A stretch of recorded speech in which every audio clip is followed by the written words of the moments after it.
episode of the Young Dad Podcast. I'm your host, Jay, whether you're outside grilling, mowing the lawn, changing dirty diapers, or maybe, just maybe, you got a little bit of time to sit down, relax, and listen to your favorite podcast. Or maybe you're watching on YouTube on the big screen in the living room. Whatever you're doing, wherever you're at, thanks for being here. And of course, thanks for tuning into the Young Dad Podcast. Today, I'm joined by Jenny, a licensed professional counselor out of Virginia, children's book author, EMDR and play therapy expert, and all-around champion of helping families connect. She's been walking alongside families for over 15 years, helping kids and parents navigate big feelings and find ways to restore compassion and connection at home. She's also the author of Made for This, a playful and powerful book designed to help families talk about emotions in a way kids can actually relate to. So, with that, let's welcome Jenny to the podcast. Jenny, welcome. Thank you so much. I appreciate it.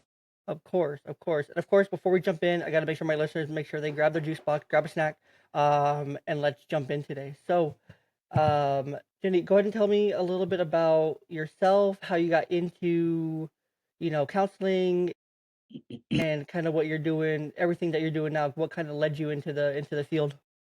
Sure. Okay. So I really wanted to go into counseling after getting counseling myself.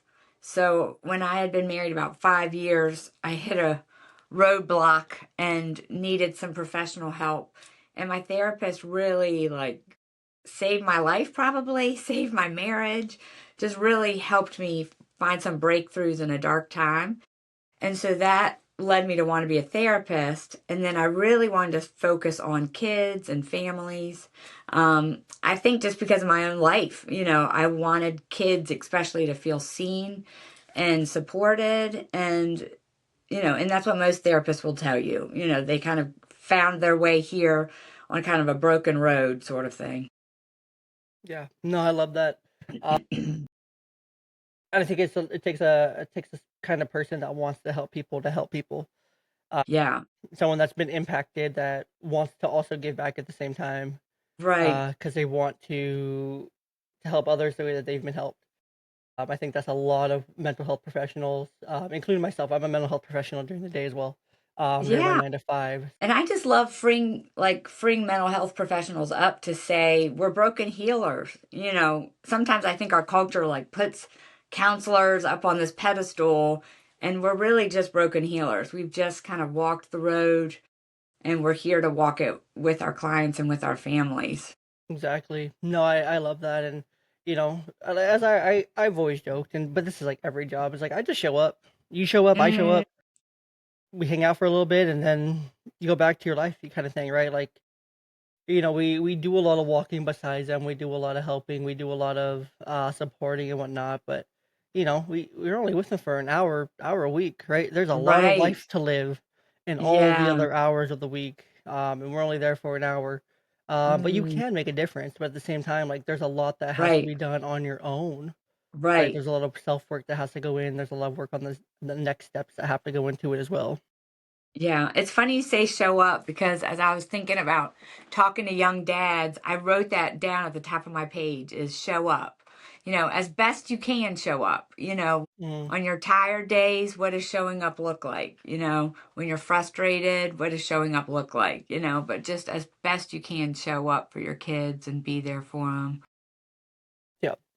No, excuse me. No, absolutely, and that's one of the big mottos that I have for the show here is just connection over perfection, right? There's it's more important to just have that connection and not be perfect because you're never gonna be perfect. You're gonna mess up, as a Right, husband, or if you're a mom listening to this, as a wife, as a partner, as a person, as a right. friend, as an aunt, as an uncle, as a mom, and a dad, and whatever, right? You're gonna mess up. You're Mm-hmm. gonna make mistakes. You're gonna do things that you're gonna look back on in, you know, a week, a month, a year, and you're gonna feel really, probably really shitty for because you realize Right. that was a big mistake and how how that played out, kind of thing. Mm, You can look back, you're gonna realize, oh, maybe I really overreacted, maybe I really overplayed into it. But in the moment, that was the reaction that you had.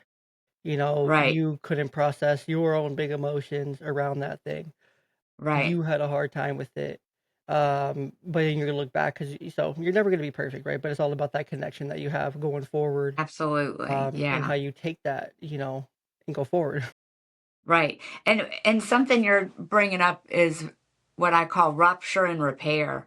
We have these ruptures in our relationships where either our kid, loses their head or we lose our head, and like we just totally, the situation's out of control. Yeah. And so there's been a rupture in that relationship, there's been a rupture in that connection, and then repairing it, and you probably already know this, when you can come back to your child and instead of saying, like, you made me so mad when you did this, like, that's not repair. Mm-mm. But when you can come to your kid with curiosity and just say, hey, I really was having a hard time during that. I'm really sorry. What was that like for you? What was going on inside of you? Like, if you can approach it with curiosity and compassion, there can be that repairing, and then that relationship and that connection ends up being stronger because there's a sense of, hey, even when me and my parent disconnect, I know we can find our way back to each other. It's not just connection because we're perfect all the time. We have connection even when we're not perfect, and when we make mistakes, we find our way back. So, rupture and repair to me is a huge part of parenting, and just learning how to do that well, where it's not turning into a lecture or turning into blaming the kid. Yeah. No, and that's so important, right? It's really easy for us as adults to blame other people in general, It right? is, And I for think sure. I think more so today. I think that's one thing that people struggle a lot with. Um, people struggle a lot. You see it. I don't want to say it's like overblown or anything, but I will say that it's like definitely a problem because there's a lot of Yeah. like, oh, you did this to trigger me. You're the Right. problem for my reaction Right. here Right. Right. versus, oh, I can recognize I'm set off here. I hate the word trigger. That's just me though. I can see Yeah, that it's I'm gotten set off. overused for It's sure. way Right. overused. Um, it's more of just a word at this point. I don't think it really carries anything. Mm, But it's like I'm set off. I can see that. I'm gonna go deal with this instead of blaming you for triggering me or right. whatever. Versus, Right. and then the other side of that as well is needs to recognize the person that may set the other person off, being able Mm, to take that accountability and say, hey, I realize I'm at fault here.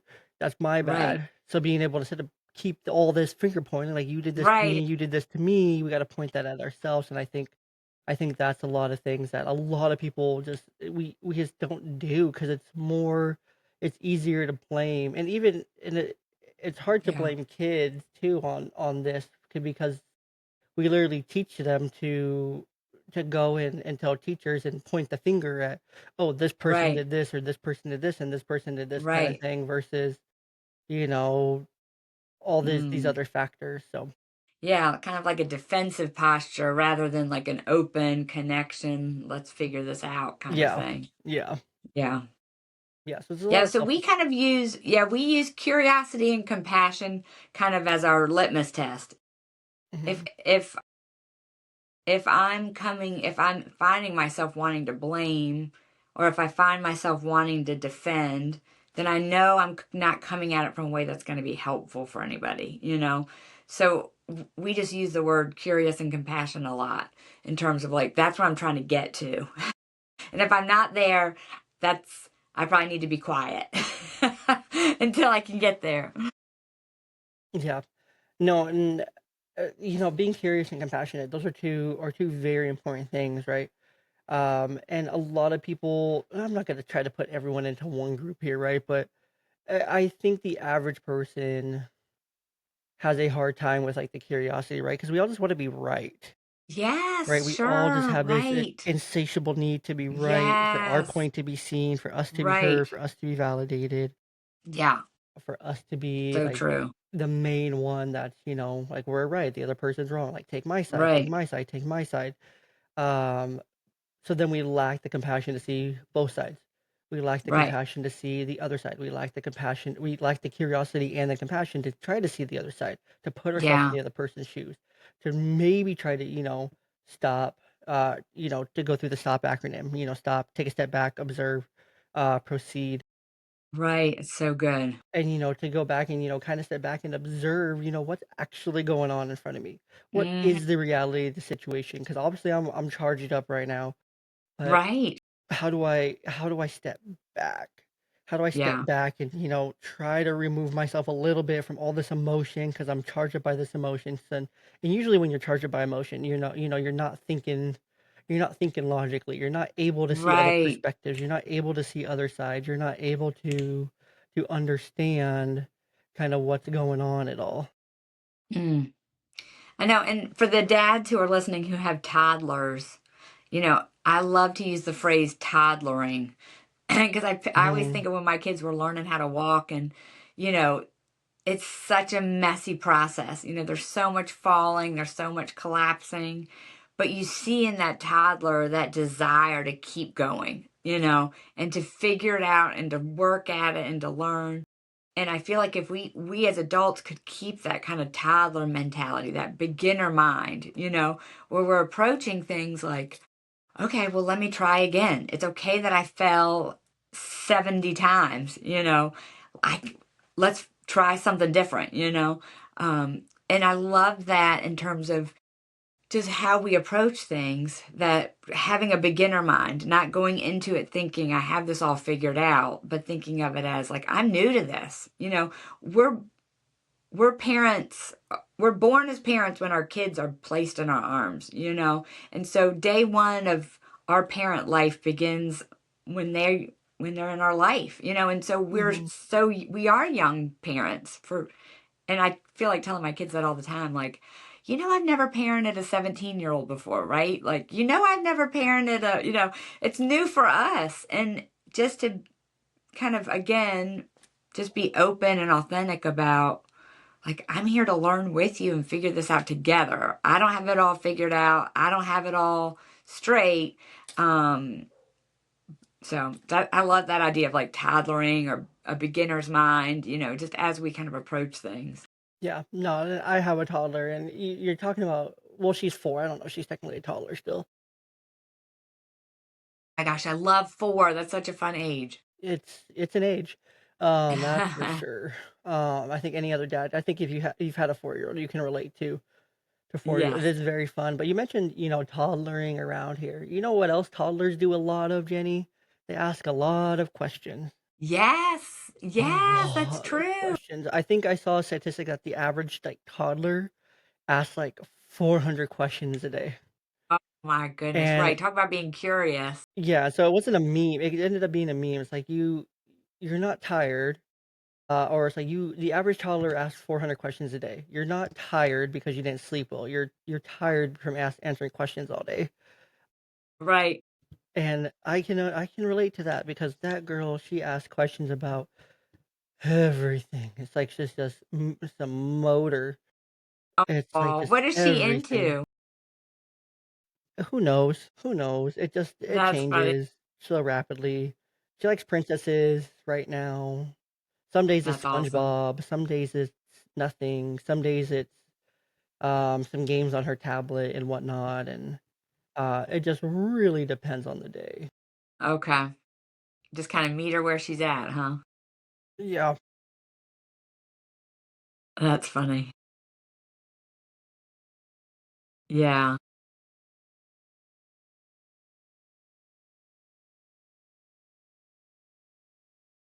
Uh-huh.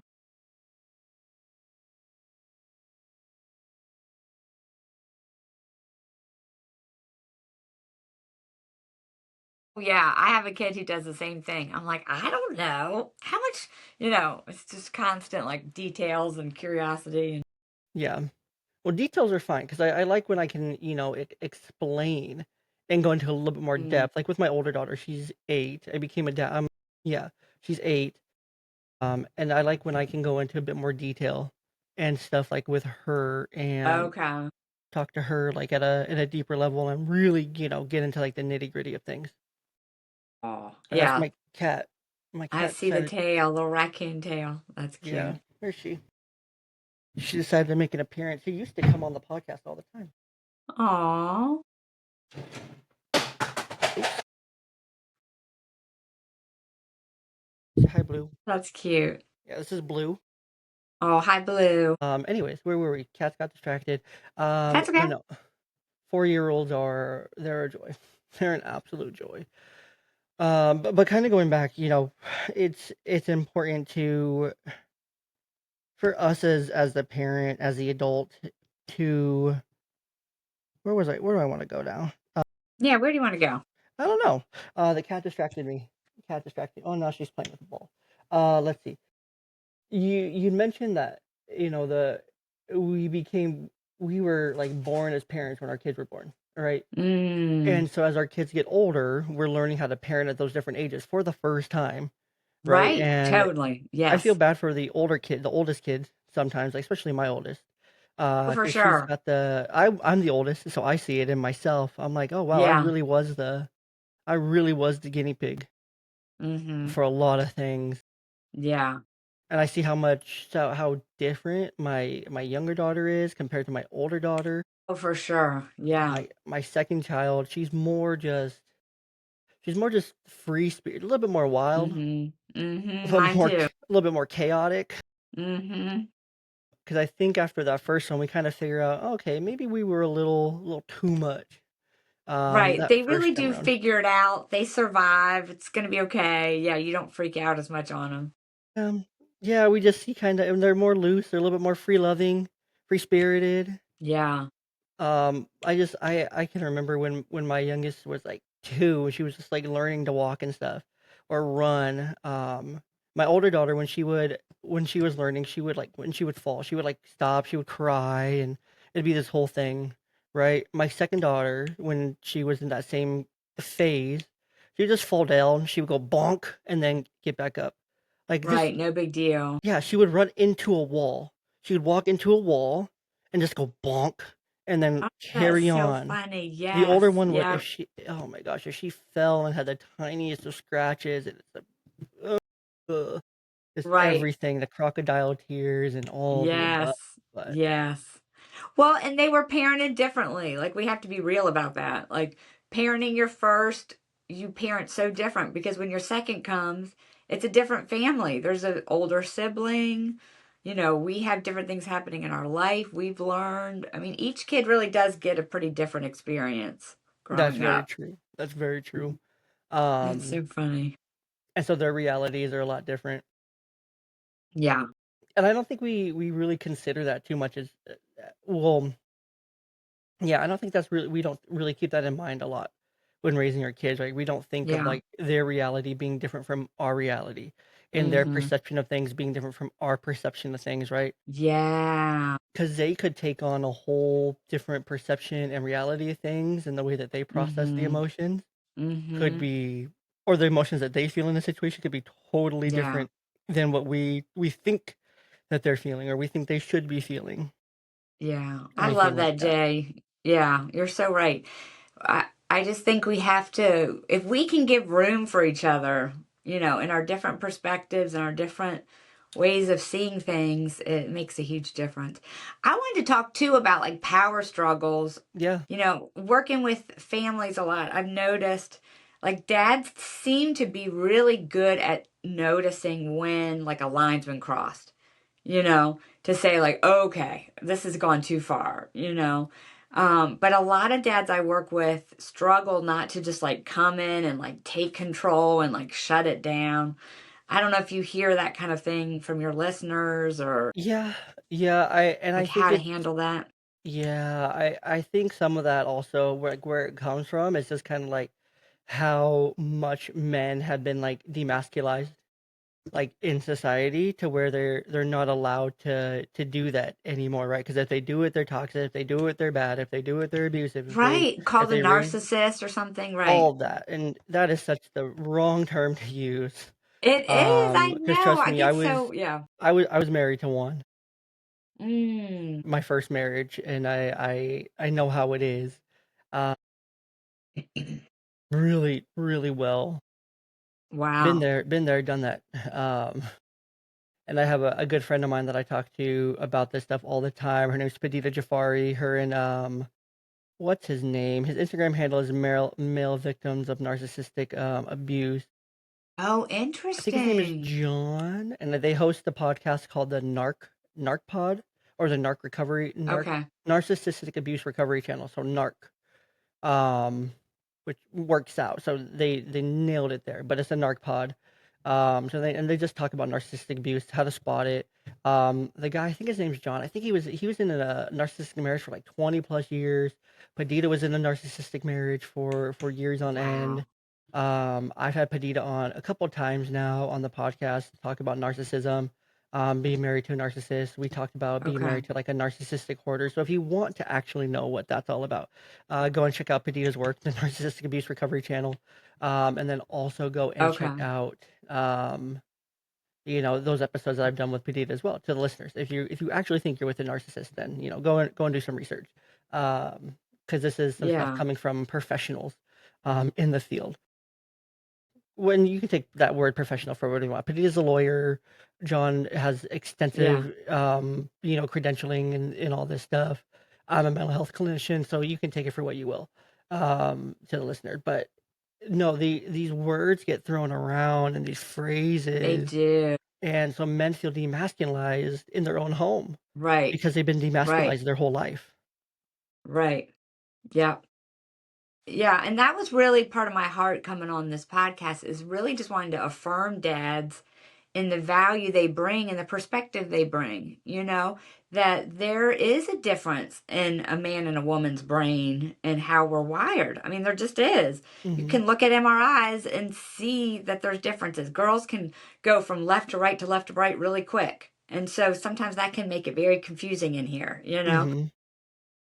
And so I just want to affirm, when a dad sees that a line's been crossed or things are getting out of control, you know, it's good with your partner as best you can is to kind of have a system. Like, how do you want me to support you? Like, if mom is kind of running the things or the partner is kind of in the midst of it, and the dad is watching it, and he's like, "This is just out of hand." Um, I encourage parents to have some sort of conversation about how they want to handle that because you don't want to necessarily just jump in and like take over. That doesn't go well. Well, I think as a dad, you need to you absolutely need Mm-hmm. to you need to be able to do that early on Yeah. and step in. Yeah. And you know For sure. fun fact, it'll men, if you're listening to this, which I know you are, if you can start doing that, guess what, your wife's gonna thank Yeah. you in many ways. She's really gonna like you taking on that authority, kind of role, and taking on more of that and taking some of that off her. I At least I think you're gonna be in a good place there. Yeah. All women are different, all marriages are different, but I think majority of women Yeah. are Definitely gonna, have the because conversation. it's gonna Yeah. hit some of Have that the conversation. biology. It's gonna hit some of that biology. It's gonna hit some of that, like, those instincts of, she might look at you and go, "Ooh, okay," and and like what she's saying, but it's good. I think if you're a father and you're in this position and you're in the home and you're with your kids all the time, but you're not able to stand up and go, "Whoa, stop, take Right. 5, Right. stop," Yeah. and Easy. Yeah. yeah, Right. and you're not able to do that, then you are just a background figure in your own home, and that's not where you wanna be. That's not where you should Yeah. be. Don't be a background figure. Right. You should be the head of the home. Yeah. You should be, for lack of a better term, you should be the one wearing the pants, Mm-hmm. like the pants. Like, your wife can wear pants too, that's fine, but you should be wearing the pants, Right. kind of thing. Like, you should Yeah. be the decision maker. You should be, not all the decisions, of course, a lot of decisions need to be made jointly and Right. whatnot, but like, when it comes to those things, like, you should have a very strong voice and a very Mm-hmm. strong influence. Not saying that as a man you need to control everything, but you need to have Right. there's some things that are should be 5149, um, and that you Mm-hmm. should be using your 5149 for, because that's, where you should be, um, in my opinion, of course. Yeah. Well, and I think seeing where your strengths are, like at my house, my husband is much better at handling homework than I am, Hmm. but I'm really good at helping with projects, and so we kind of play to each other's strengths. Yes. But we've had to have a lot of talks about how to help each other when, the situation seems out of control because sometimes for us, swooping in sometimes can feel like, um, for me, like it might feel like, oh, you don't think I can handle it, or my husband might be like, oh, you don't think I can handle it, and you're coming in and interfering. Do you know what I mean? So Hmm. trying to make sure that when we're coming in, that it's seen as like a united, like I'm here to support my partner right now, and even if there's like a physical thing of like putting your hand on your partner's back and just saying, hey, everything good? Seems like things are getting kind of heated, or what do you guys need right now? What's going on? Because sometimes, like I know with my oldest son, he and I'll get really wired and intense, and my husband thinks it's gonna like explode, and so he'll be like, "Hey, how are you guys doing?" And we're both like, "We're actually good." You might not think we are, but we're good. And he'll be like, "Okay, just making sure," and he might like sit in there and hang out and be part of it. Yeah, just to make sure. Just to make sure. Yeah, exactly. Like just be that presence. So I think we want to just be respectful of each other, but I definitely think that dads, you know, we need them. We want them and need them. And sometimes because of our own stuff, we don't know how to be vulnerable and how to open up and say that we need help. But dads are important, and we definitely don't want them in the background. No, not at all. And I think another big thing that a dad can do in these situations or a husband can do in these situations is, or if you're the male in the home, whatever you want to say, right? Like I'm gonna say Yeah, husbands right. just because I'm gonna hope a lot of my audience is married to their significant others in the home and that they're raising children with. If you're not, buddy, go put a ring on it. It's been a few years. Go. It's time. Go and do it. It'll I be love fine. It's that. not that scary. Just go. Uh, you're already raising kids, living together. Stop playing house and go put a ring on it. Mm. She's waiting, been waiting. Oh. But let's see. I think it's also like you can also dissolve situations quickly too, because as a man, like you aren't gonna go into that like big emotional place as quickly as a woman's going to, just because our brains are wired differently, right? Right. Like as a woman, Right. you're gonna bounce that like little I like to call it like a little electricity going through like a really intricate spider web, and it's just constantly shooting Right. around. But for us and men, like we have a warehouse brain to where we just walk into the warehouse, we drive to the aisle we want, or we get on a little Segway or whatever, we Right. go to the aisle, we go to that shelf, and we just grab Yeah. that one box that we want to grab out, we play with it for a little bit, and then we pack it up and Mm. put it back on the shelf, same spot, none of the boxes touch or Mhm. anything like that. And it's just very organized. We just go in and play and come out, so we can get to those spots a little bit quicker, and Mhm. we can say, "Honey, go take a timeout. Go to the bedroom." Kinda Yeah. thing, and go, and Right. "You child, go, you go," kinda thing, and we can get everyone Mhm. away from each other, Break it and if up. yeah, we can literally Yeah. break it up, and if we need to remove our significant others, we can. Will she be mad at you? Probably. Will she say, "You're treating me Uh, like a child?" Probably. But huh. sometimes, when you're all worked up and you're in those emotions, you need that separation Mhm. from each other, Mhm. and, For sure you do. because For sure. it Yeah. and you can't do it, like, you can't do it yourself, so you Mhm. need that, and I love what you said about playing to strengths too, but there are some things, and you can take this for what you will, but there are some things that you as a mom can't do that Mhm. I can do as a dad, and vice versa. Mhm. There's some things that I can do Yeah. that you can't, and a lot of things that you can do that I can't. There's a lot of things that we can both Right. do. We can both cook, we can both clean, we can both, Right. run errands. We can. You might be better, right? You might be better at cleaning the bathroom, but I'm really good at cleaning dishes, right? I might be Mhm. really good at just tidying, but you're really good at like the detail cleaning. Right. I'm really good at taking care of the animals, and you're really good at, doing the laundry kind of thing. So there's balance, right? That's where we kind of find our strengths and what Mhm. we're good at and stuff, right? Yeah, serving each other. Right. Exactly. So that's a huge part of it, finding those strengths as well. But there's things that I'm only going to be exclusively good at, as a dad with the kids. Like I'm going to be better at rough Mhm. play, right? Physical play, Oh my gosh, more than 1,000%. I likely. cannot wrestle with my children. It's too much. Yeah, like I'm going to be the one that's going to, play with them, get down with them, get kicked, get punched, Right. and fight and a little So bit and get good. a little scrappy and whatnot, and that's fine. Mhm. And I'm gonna probably get dirty and things like that. Like, I'm fine with that. Like, that's fine. That doesn't bother me, kind of thing. Versus like mom, like, it's probably gonna bother her getting dirty and getting sweaty and getting punched and kicked and things like that. Probably not gonna Huh. like it as much. That's And so funny. there's some things like that. But when it comes to emotions and things like that, there's Mhm. gonna be I'm gonna have a very limited skill set in that way, and I think most men are. Well, it's 2025. A lot of men are a little bit more in touch and, well, some. Yeah, coming Not a along there. Yeah. there's some. We've come a long ways, but I think I know a lot of dads. I know a lot of dads locally, and I'll say the skill set's limited. The skill set's still limited compared to a Yeah. mom. uh, and to have those conversations. And so, we there's some things that I'm exclusively better at, you're exclusively better at as a mom, and we have to find that balance. We have Mhm. to find how we can do that and work together. But it's absolutely never okay Yeah. just to be in the background. And I'm just gonna say that, like, you as a father should never be in the background in your own home. You should never feel like a Mhm. second figure because you are the home, right? Yeah. You are the foundation, you are the home, you're the roof, you're the walls, Right. you're everything, right? And you absolutely Mhm. have to be that. You have to take back that power, you have to take back that authority. Mhm. Um, Mhm. and it also, some of it comes down to beliefs as well, right?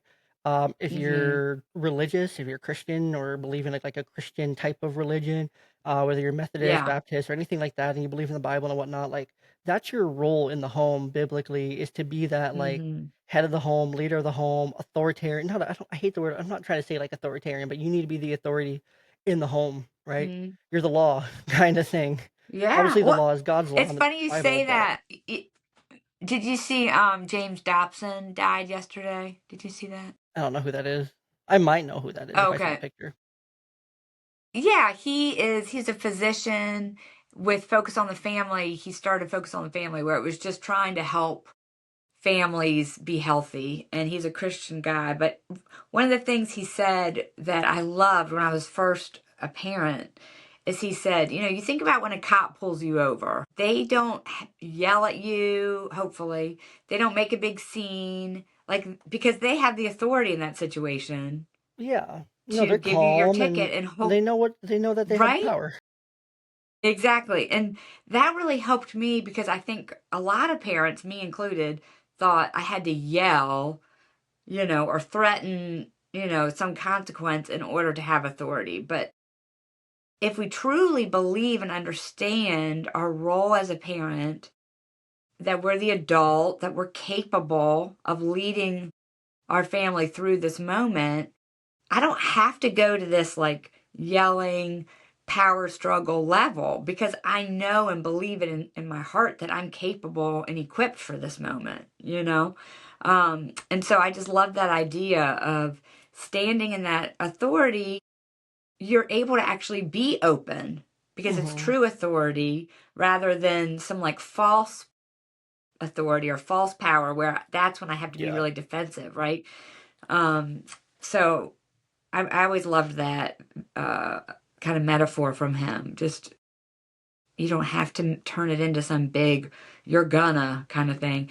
And I think for young moms, it's joining as a partner and as a marriage and in that union is very vulnerable for women.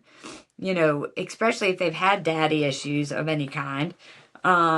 They're going to place those issues on their husband and just be very easily, scared of, are you going to use this against me? And so it does take a lot of gentleness on y'all's part to help us and be patient with us as we kind of build that trust and relationship to say, okay, we are really in this together. We have each other's backs and just to kind of trust each other and work together. A lot of times after there's been a conflict, it's good for mom and dad or whoever to just say, how did you think that went? What do you think we did well? What do you think we could do better? And that's kind of that rupture repair. Maybe it wasn't between mom and dad, but it still was an intense thing. And so kind of making sure, are we good? Yeah. Is there anything like, did I step on your toes? Did I take over too quick? Yeah. No, I hear you there, and you do have to go back to and talk about it and work it out, right? Unresolved issues just lead to resentment Yeah. and Yeah. a broken marriage and things breaking down. Divorces just don't happen in a Right. day, right? They don't just happen right away. They don't just happen. Yeah. No, they don't. Exactly. Sometimes they do. Yeah. If I'm there's getting ready to if have there's my, one thing, but yeah. I'm getting ready to have my 25th wedding anniversary, Jay. I'm so oh, excited. that's I know. awesome. That's so cool. Congratulations. That is cool. Thank you. I know. I'm really excited. That's really cool. What was I gonna say? I was gonna say something. Oh, there it is. When it comes to like the silence, right? Mm, There's if you can get to a point of silence to where your kids know, oh shit, that's quiet. He's really yeah. silent. Told me to go upstairs, told me to go into my room, and he's just sitting there quiet. He's not doing nothing. He's just quiet. Oh Uh my god. If you can get to that huh. point to where there's nothing and your kids just, they know your next move, they know the discipline's coming, they know you're gonna Hmm. correct them, but Right. they also know, like, you're quiet and, they know that you went from a place of and I think that's a place that you can really work on getting to as parents because I think a lot of dads are loud, I think a lot of the ways that we were Hmm. raised, because a lot of the dads, like, that are in this space, like, with me are also millennials, so then we Yeah. were raised by Gen X, Gen Z, Gen X, Hmm. who were raised by boomers, who were raised by, silent generation. Right. So we're literally just, two generations removed from them being raised by a silent generation. And so it took them to kind of start the thing, and we're kind of continuing some of those things, but Yeah. there still was a lot of that loudest person in the room gets heard kind of thing. Right. Yeah. Right. And so if you're And the I loudest want to person in the room, you're gonna encourage, get heard. yeah, right. And we do tend to orbit the most unhealthy person, in the Yeah. family. Uh, One thing with the timeout um, idea of, them going to the room, one thing that I love to share because I've seen it be so, so helpful is if if some of these dads are dealing with kids that have really big feelings that get really, like, maybe they're banging their head on the wall or they're punching themselves, or it's just gotten really intense. I love to encourage parents when it's time to go to their room to kind of gather themselves. I really love to encourage one parent to go with them. Because what we've learned is kids cannot calm down by themselves. They can shove it, they can disassociate from it, but they can't actually like be soothed by themselves. They need a loving adult to be that soothing regulator in the room. And so I really have seen so much benefit, Jay, if a parent can just sit even in the doorway of the bedroom and not look at the kid, not talk to the kid, but just be a quiet presence and maybe just say, I'm here. I see that you're upset. I'm here, and be with them. I've seen kids just, they calm down faster, they regulate themselves better. And because there's not a sense of, oh, I've gone too far that mom and dad can't be with me. They can be with me in this place. And sometimes you might not be able to. I mean, if you need to step back because you're about to lose your mind, do it, but come back as soon as you can to be with them, because they cannot soothe on their own. They just can't. They need you to be there to help. Kind of, it's like a lighthouse, of like, okay, mom's over here, dad's over here, and they're just quiet and they're breathing, and I'm over here like this, but I start to like sync up to my parent. And then we can repair, right? Now we can, okay, what was going on? Okay, still not a lot of talking. Maybe you start like scratching their back or putting your hand through their hair, like just very like slow, kind of gentle. We're not solving the problem, we're not fixing anything, we're just repairing that connection again. Yep. No, and it's important, and that co-regulation is really important, with for our kids, and It's just been a game changer for us. yeah, Huge. yeah, and I think it's really important. It goes a long way, with our kids. I think Yeah. there's a lot of things that, that's a very forward thing. I also think that, there's I see more and more millennial parents like myself that are kind of like um F gentle parenting in some ways. Right. No, 'Cause, yeah, it's it's too not gentle gentle, parenting is it not the doesn't way. no, it just doesn't work. You create, Uh-uh. like, little entitled No. brats that way, that think they Right. run the world and everyone needs to bow to their emotions, which no one needs to bow to Right. your emotions kinda thing, like, your emotion No, they cannot drive the truck. Yeah, they I can't got in drive the tr truck. yeah, no, a funny story, I got in trouble at Walmart or no, I don't remember where I worked one time, but I had said something that, like, had offended somebody, and, that or made them, like, have, like, an emotional reaction or something. And they're like, "You don't feel, like, bad for it or anything?" I'm like, "I'll say sorry, but I'll say sorry that they felt that way, and that's how they took it," kinda thing, like, I meant what Yeah. I said. I'm not gonna take back what I said because I meant what I said, and if that's their emotion to it, that's their emotion to it, like, I don't feel bad. Like, that's their emotions, that's, like, it's then for Right. them Did to I figure call out, you a like name? Yeah. I Like, did I probably I just don't have an remember what I opinion called you didn't like? I don't think I called them, like I don't think I directly called them something, just said something that, like, offended them or hurt their feelings. Kinda thing, but when we get to Hmm. that point to where you're getting called into your boss's office because you hurt someone's feelings, guess what? Those are Wow. your feelings, that's your fault. Not your fault, but those are for Yeah, you to that's deal not my with. Like, responsibility. yeah, Right. I'll own up to what I said, like, yeah, I'm pretty sure I said, "Yeah, I said that." A Yeah, and I kind of know. thing, and it's like Right. we have to get back to some of that, For sure. it's okay, like, Yes. we don't have to care about everyone's emotions because I can't. We literally can't care about everyone's No. emotions all the time and be sensitive Right. to And we're not everyone all the responsible time. for it. No, I'm not No, I'm responsible not for how you responsible feel. for your anger. Exactly. I'm not responsible how you react. I'm not responsible for how you take No. this. That's your choice. Right. You have a choice in all this. Guess what? Choice theory, Right. best thing ever. Literally, choice theory is biblical too. If you think about it, like every single time, like one of the stories in the Bible, like they all had a choice to go one way or the other. They had a choice to listen or to not Yeah. listen. And look what happened in the stories that didn't listen and the ones that did listen. Yeah. Literally, choice theory is our oldest theory in the Bible. It goes back to Adam and Eve. You have a choice to listen or to not listen. You have a choice to eat the fruit or Hmm. not eat the fruit. You made the choice Right. to do this, and this is your consequence, kind of thing. This would have been your choice if you would have stayed, and this is your choice if you follow Jesus. This is your choice if you didn't. This is what your Hmm. life looked like. This is what your life did. Hmm. It doesn't look like, kind of thing, and you see it, kind of thing. So, choice theory is our oldest theory out there. It Yeah. goes back to the beginning of time, because you have a choice in every single thing, and every single thing you do is going to have consequences as well, Yeah. good or bad. Even if you make a good choice, Right. because still could have a negative consequence. You never know. That's Uh, true. That's true. Yeah, or even you're if you make a right. bad choice, that felt bad. It could have been the right choice, and so on and so on and so on and so on and Yeah. so on and so on. But guess what? You are in control of those choices. Jenny, you could Mm. tell me something right now, and I would have the choice to cuss you out or, be like, Right. "Well, thanks for bringing that to my attention. I appreciate it." Uh, it's up to Yeah. me to how I react, how I'm gonna take that, how I'm gonna process Mm. that.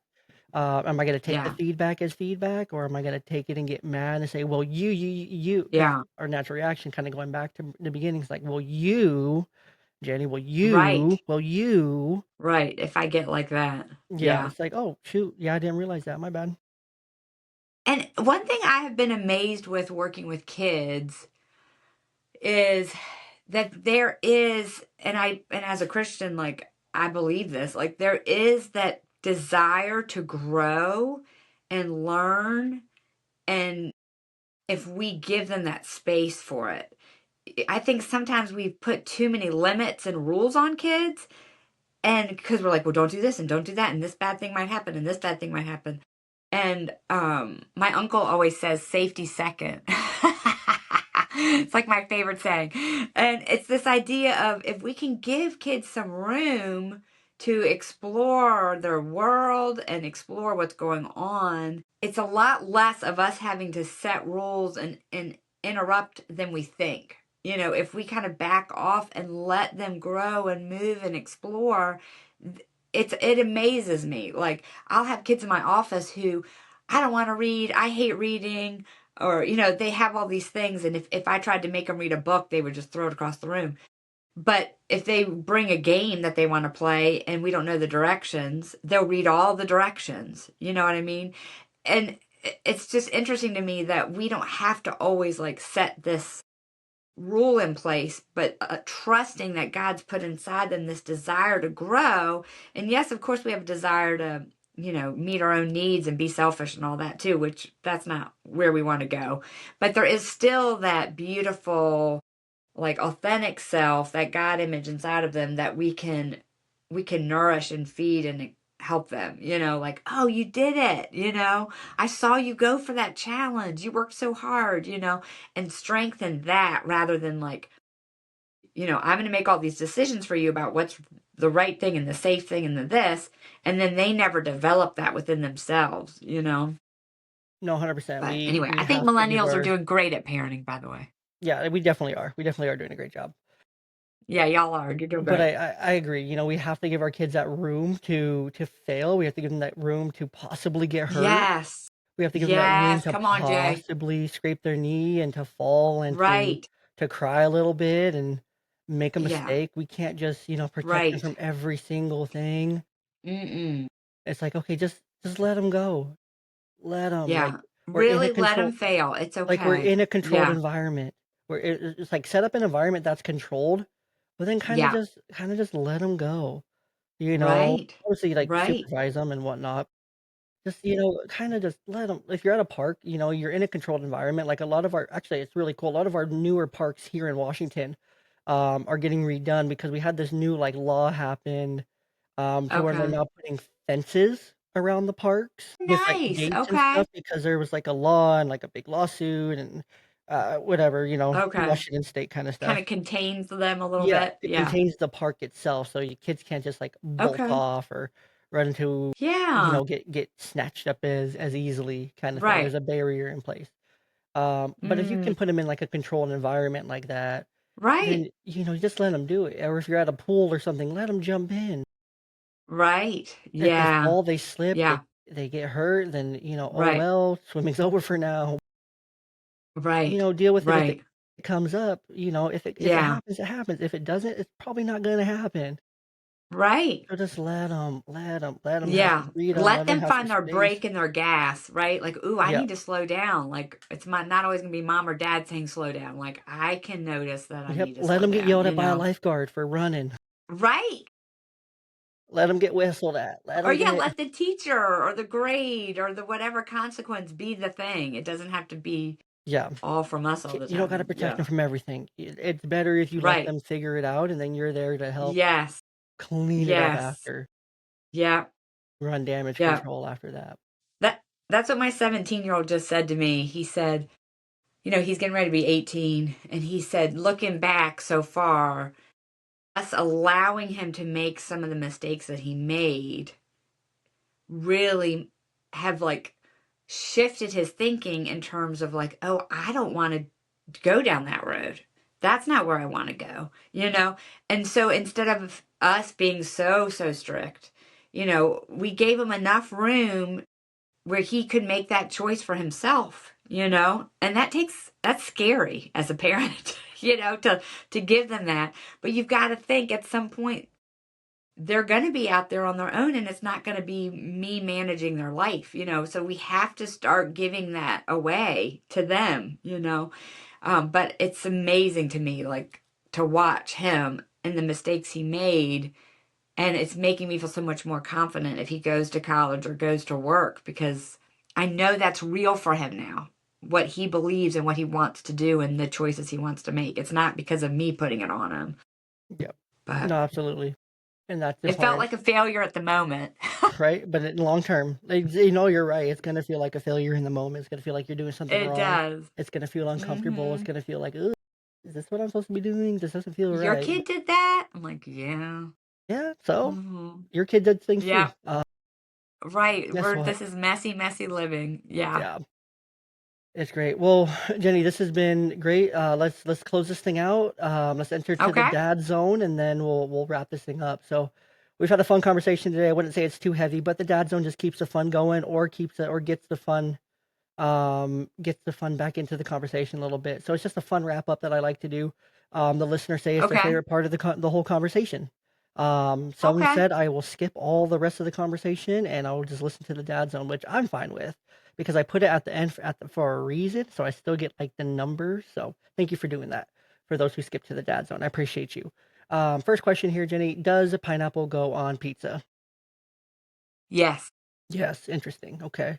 That's a wrong answer, but that's okay. To each their own. To each their own. Who are three people, dead or alive, that you would invite over for a dinner party? Ooh, I would invite, who would be like a fun person? I think Jennifer Lopez. I feel like she would be a good time. I would want to invite people who's like Bobby Brown. That would be a good time.